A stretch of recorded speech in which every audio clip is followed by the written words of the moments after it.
Right now, we've got a chance to meet the lady who's through to her 6th Wimbledon final. She beat the reigning champion today, of course. It's Chris Lloyd.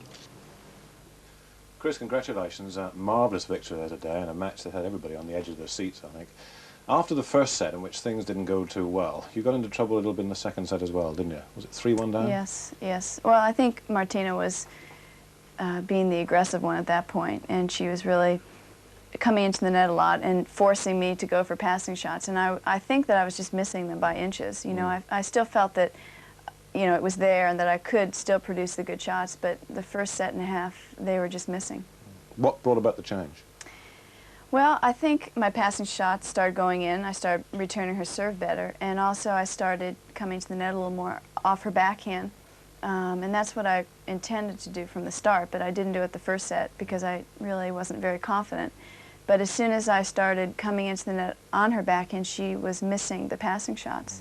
And I think she's very vulnerable on that side of the court. Was this the plan to beat Martina that perhaps you and John had worked out, your husband John? Yes, well, I always play Martina that way, but she is so strong in every other aspect. You know, her forehand is incredible, and she's got a great serve and volley, so that leaves her backhand, which is her weakest shot. What about the dispute at the end of that second set? Did it affect you? Well, you know, I like to be fair, but I really didn't see, you know, I was on the other side and I really couldn't see the mark. But I'm sure if Martina disputed over it, then it probably was out.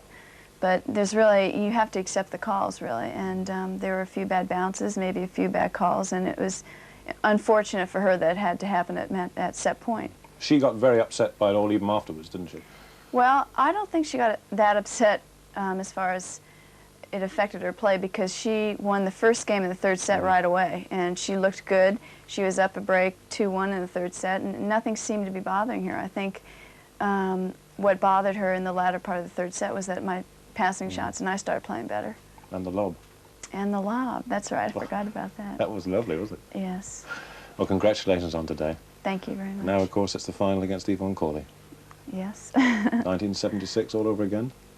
That's right. You would hope so, of course. I hope it's the same result. Is she a different player now, do you think? I think Yvonne is a better player. She's more aggressive, and she's also more consistent. You know, she doesn't make as many errors as she used to make, and she has a few more shots. She has a drop shot. I think the only weakness in her game really is her forehand is a little bit vulnerable, so I'll have to work on that a little bit. You're almost giving away all your secrets now. I know, but I think she knows how I'm going to play her. Wish you luck in that. Thank you. Wonderful.